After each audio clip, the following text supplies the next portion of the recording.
Does Dan Campbell have some company for Coach of the Year? We discuss. You are Locked On Lions, your daily Detroit Lions podcast. Part of the Locked On Podcast Network, your team every day.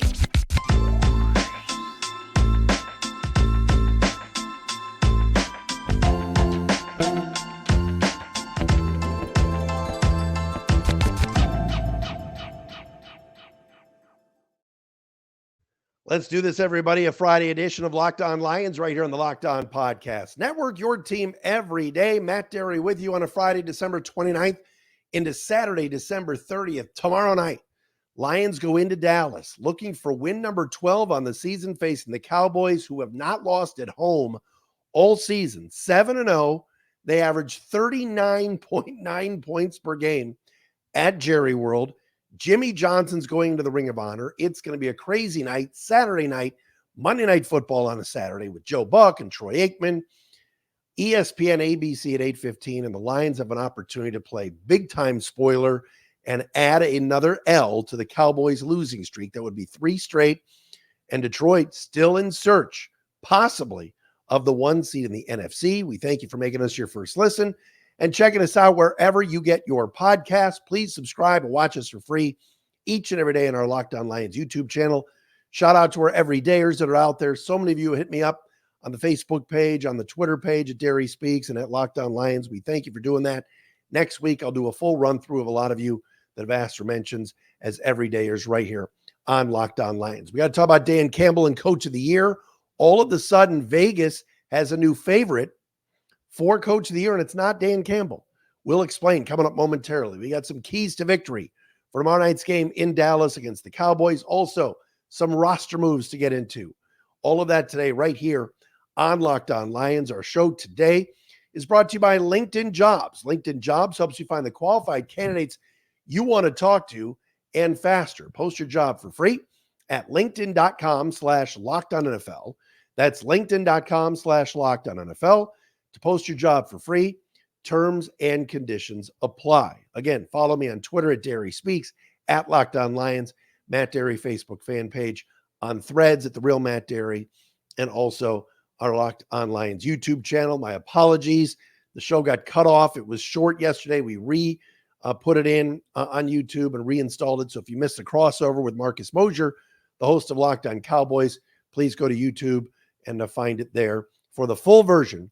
That was, I had to repost this morning. So my apologies for that. All right, here we go, folks. Saturday night, a big one for the Lions in Dallas against the Cowboys. Cowboys are still 6-point favorites.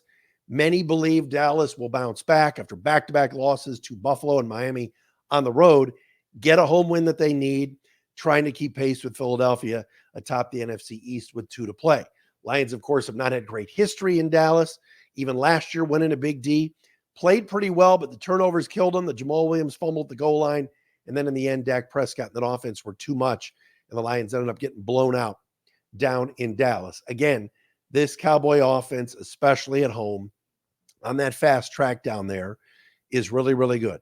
Averaging close to 40 points per game. And again, the Cowboys offensively are the number 2 offense in the entire league, averaging 30 points a game. They're number 6 in total offense in terms of yardage.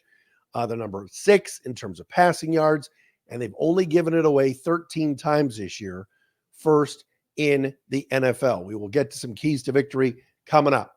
But the news of the day has got to be something I saw on from Vegas and our friends at FanDuel. If right now you are gambling on Dan Campbell for a futures bet for a couple of weeks from now to win Coach of the Year in the NFL, the numbers have changed. Campbell was the odds-on favorite for a few weeks now. But now, Coach of the Year, if you want to gamble on it, Kevin Stefanski of the Browns is the favorite at -375. Dan Campbell is second at +500. Mike McDaniel of the Dolphins +1,200. Shane Steichen +1,200. So Stefanski 2 weeks ago was 14-1 odds to now being the clear favorite after the Browns clinched a playoff berth and won their 11th game last night in the Thursday night win over the Jets. The Browns still have an outside shot at winning the NFC North if the Ravens lose their last two. But think about this. We've talked about it all year. Dan Campbell deserves Coach of the Year. What Dan Campbell has done over a 3-year stretch, take a team from 3 wins to 9 wins, now 11 wins, and a division championship is unmatched in this town, right? We're sitting here right now talking about a Lions team that many people feel, including yours truly, could go to the NFC Championship game, could have a chance to make the Super Bowl. This club won 3 games 2 years ago. They were a dumpster fire. They lost 13. People were questioning, this is just some cute guy with the kneecap line and he's rah-rah, but he can't coach. All the Lions have done these last 2 years is win. And it started off slow last season, ended up great with 7 out of the last 8, barely missing the playoffs with 9 wins. Then they upgrade the roster even more. And now this football team is 11-4, have a chance to win 13 games this year. But Dan Campbell is not the favorite anymore, according to Vegas, to win Coach of the Year. Kevin Stefanski, here's the argument you can make for the Browns coach. Number one, he's been through 4 quarterbacks this year. The overrated and overpaid Deshaun Watson, P.J. Walker, Dorian Thompson-Robinson, and now Stefanski has resurrected the career of 38-year-old Joe Flacco, who was out of football the first 14 weeks of the season. Out of football, 13 weeks. Keeping fresh with his arm by throwing balls to his son and to his father at a peewee field somewhere. Out of football. Joe Flacco's hot. Browns are playing great. Have a chance at the 1 seed, have a chance to win the division, the AFC North, which is arguably the best division in football. And they've had injuries. Grant Delpit's been out for the year. They've had injuries along the offensive line. Bitonio's missed time. Their center's been out. Their tackles have been injured. They were down to their 3rd string right tackle earlier in the year when Jones got hurt. Amari Cooper didn't even play last night in their win over the Jets. You got to give Kevin Stefanski a ton of credit. Plus, just like the Lions, the Browns have never won anything. The Browns have never been to the Super Bowl. This is the first year since 1989 that the Cleveland Browns are going to have a better record than their rival, the Pittsburgh Steelers. 1989, those over 30 years. So I can see the argument being made for Stefanski, especially because he's had to go through 4 quarterbacks. He calls the plays. It's the Browns.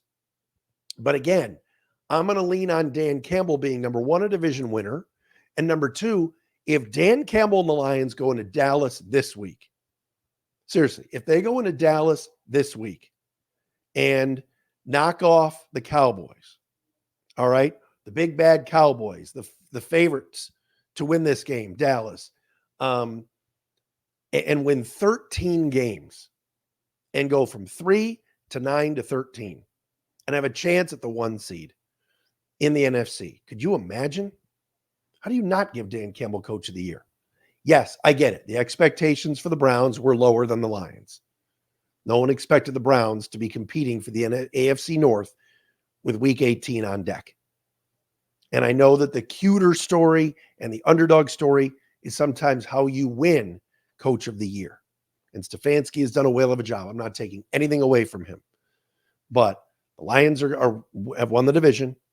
And if the Lions beat Dallas this week, the big bad Cowboys that have never been beaten at home this year, that average 40 points a game, that have Dak Prescott and CeeDee Lamb and Mike McCarthy, Jerry Jones, Micah Parsons, all the big names. The Lions go in and beat Dallas this week. How do you deny Kevin Stefanski a shot?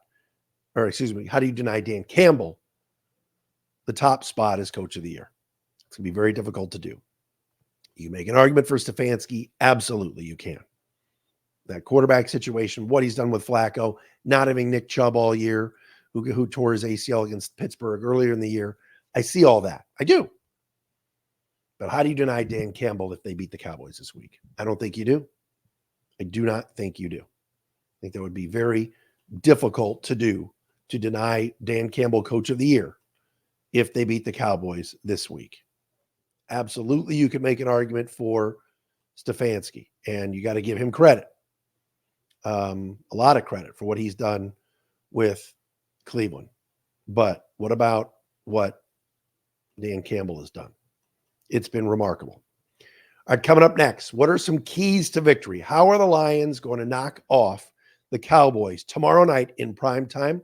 We'll tell you coming up next right here on Locked On Lions.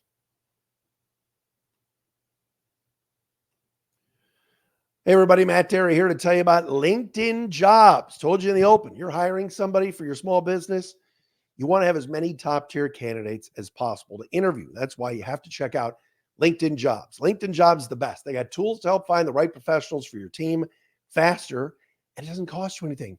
It is free, all right? I have that purple hashtag hiring frame on LinkedIn for me when we're looking to hire advisors at our place at Financial Architects. It works. It's great. LinkedIn isn't just another job board. It connects you to that vast network of more than 1 billion professionals out there, which makes it the best place to hire. LinkedIn knows that small businesses are wearing so many hats, might not have the time and the resources to hire. That's why with LinkedIn, the process is intuitive, quick, and easy. Hey, they even just launched a feature that helps you write job descriptions, making the process even easier and faster to use. Post your job for free at linkedin.com/LockedOnNFL. Go there now and do this.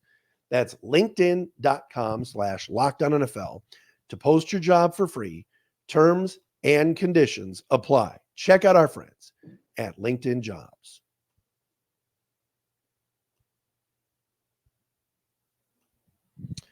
All right, folks, this is not going to be an easy game. Shout out to our everydayers that are out there and watching and listening right here on Locked On Lions, a Friday edition of the program. Likely we'll have a post-game pod for you Sunday morning after the Saturday night Lions-Cowboys game in primetime. Another primetime game for the Lions under the lights, inside the dome. Lions are 4-0 in night games this year. Remember, they beat the Chiefs. They beat the Packers. They beat the Broncos. They beat the Raiders. Imagine the Lions going 5-0 in night games this year. That would be remarkable. So shout out to Dan Campbell and the crew and everybody for the job that they've done this year. Look, those games are not easy, especially on the road, and yet the Lions have handled it awesome. Keys to the game. Number one, first and foremost, when the Lions are playing the Cowboys, you've got to keep Dallas's offense off the field. Keep Dak, CeeDee Lamb, Zach Martin, that offensive line, Tony Pollard, all those guys, the tight ends that they have that are the very deep tight end group there in Dallas, all the speed they have at wide receiver with Gallup and others. You got to keep them off the field.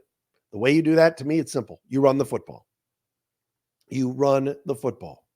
Dan Quinn, their defensive coordinator, is really good. They mix up how they look at things sometimes. They play a lot of 4-2-5.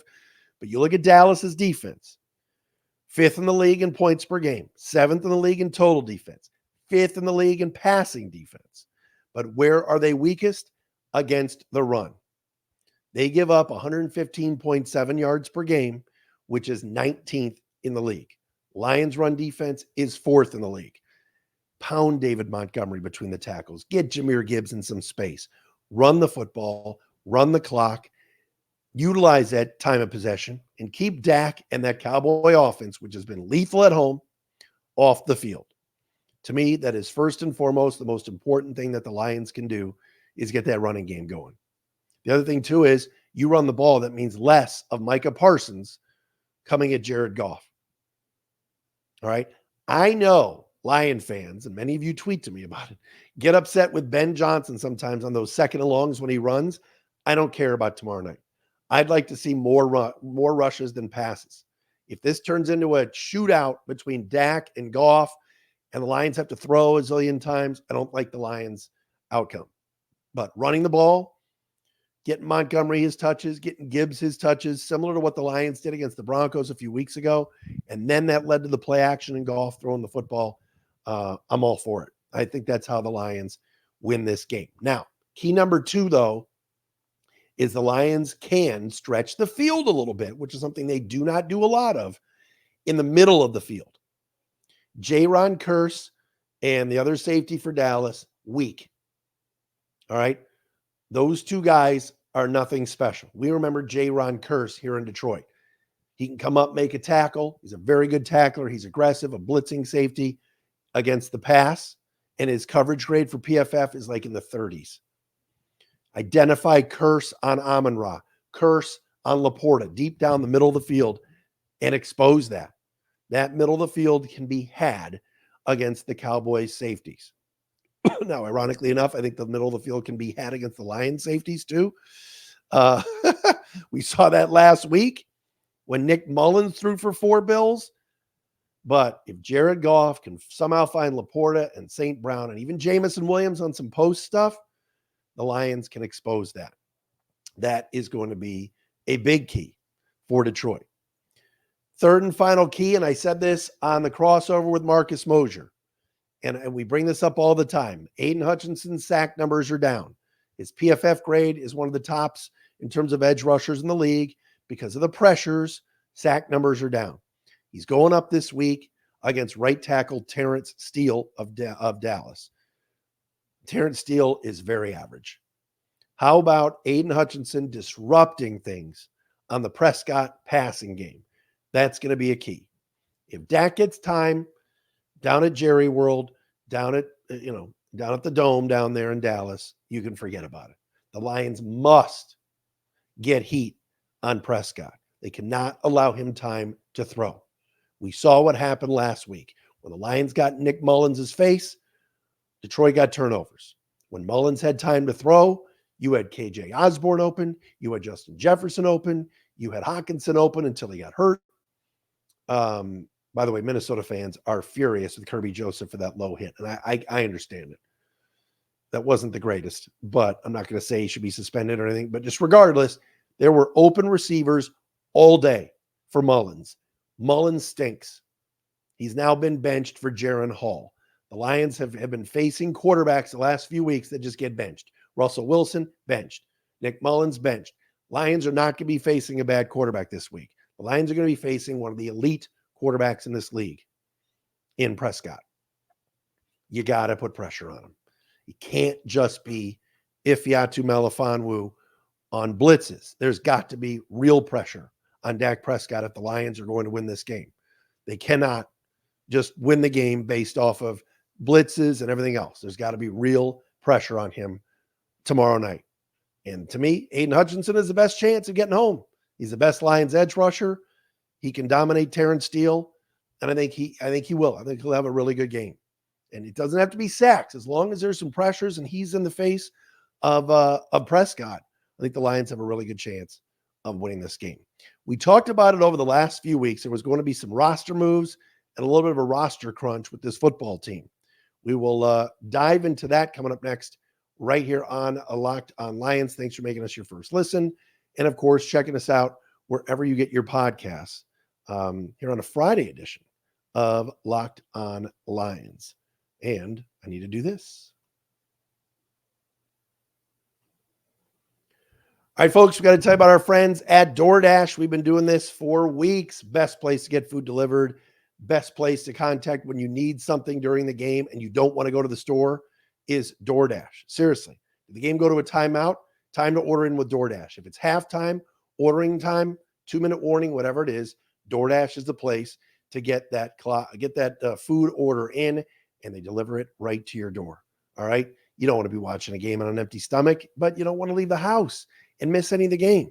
You can get pizza, wings, soda, burgers, whatever you want at DoorDash. Heck, great deals as well on groceries, restaurants, retail, and more with DoorDash. I've talked about it for weeks. When I want National Coney Island or I want Lebanese Grill, which is one of my favorite places there on Hall and Hayes, you order in with DoorDash and it comes right to your door. Get 50% off up to a $10 value when you spend $15 more on your first order when you download the DoorDash app and enter the code LOCKED23. Download the DoorDash app, enter the code LOCKED23. You're going to get 50% off a $10 value when you spend $15 or more. Subject to change, terms apply. It is our friends at DoorDash. And hey, what about our buddies at FanDuel, ladies and gentlemen? Want to put some money down on the Lions tomorrow night? Getting the 6 points against the Cowboys. All these bowl games are boring, but make it less boring by betting on the games at FanDuel. Weather's getting colder, but the NFL offers stay hot with FanDuel. Right now, new customers get $150 in bonus bets with any winning $5 money line bet. That's $150 in your pocket if you win a $5 money line bet, if your team wins, and that's it. If you think about joining FanDuel, no better time to get in on the action than right now. The app is so easy to use. There's a wide range of betting options, including spreads, player props, over-unders, and more. So visit FanDuel.com/lockedon and kick off the NFL season. That's FanDuel.com/lockedon to get going. FanDuel, official partner of the NFL.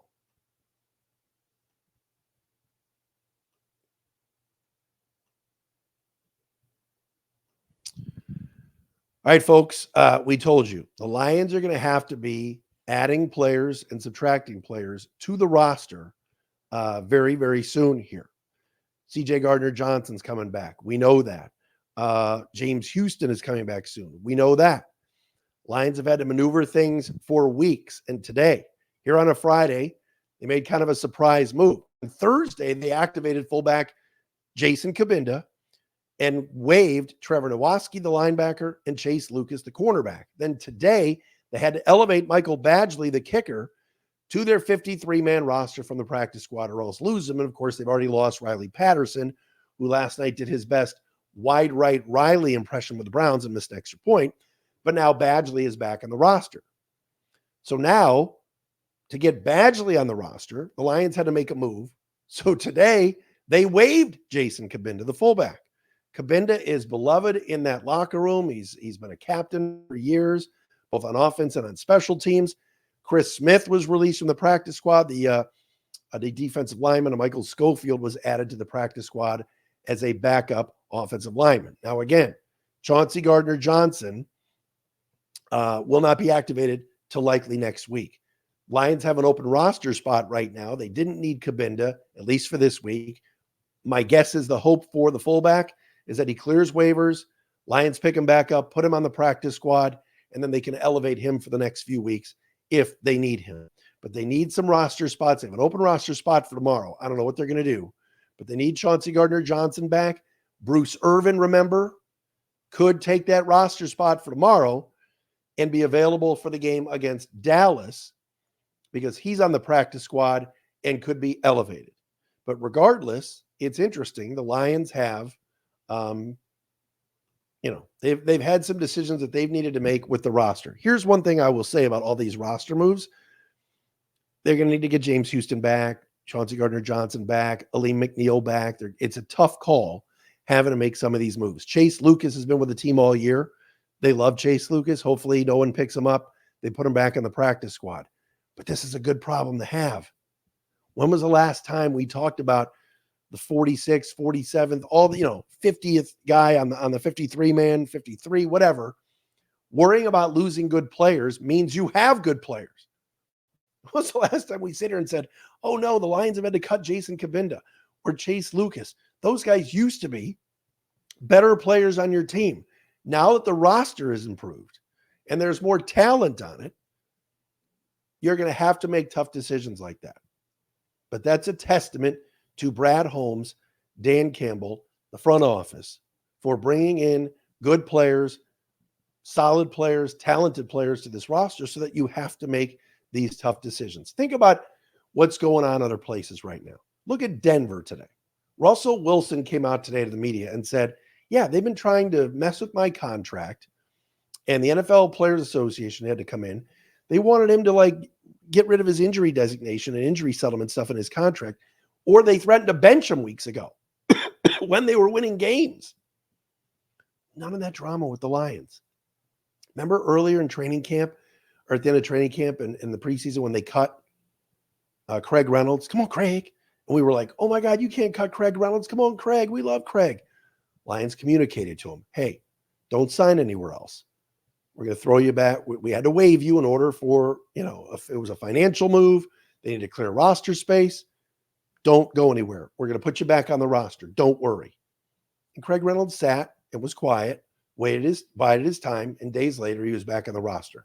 It was maneuvering in order to put other players on the roster and designate. There's some of that goes around. Badgley, same thing. Lions communicated with him. All right. Chase Lucas, I'm sure they're going through that. Cabinda, same thing. and guys stay. Guys want to be here. We talked about injured players like Vitae sticking around where he could easily go home to Texas or wherever he lives. I think he's down in Texas, but he wants to be around the team. There's a culture that has been built here. There's a trust so that idiots like me don't get on and go, how can they cut Greg? What are they doing? Cabinda one day is no. Jason Cabinda will be back. Right? They have handled this properly. They need a roster spot for tomorrow. We'll see what they do. It's likely going to be Bruce Irvin. They needed Badgley elevated. You know, they're going to lose guys like they lost Riley Patterson. But all in all, communication, roster maneuvering, all of that, I trust Brad Holmes to do it right. All right, that'll do it for us here on this Friday edition of Locked On Lions. Hopefully, I think the Lions have a shot tomorrow night. I'm not picking them to win. I think they're probably due to have a loss. I think Dallas needs this game badly, and the Cowboys are very good, especially offensively. But, man, what a statement it would be on Saturday night if the Lions took care of the Cowboys and won their 12th football game. Everybody have a great New Year and holiday rest of the weekend. Get a post-game pod to you Sunday morning as well, right here on Locked On Lions. Thanks, everybody.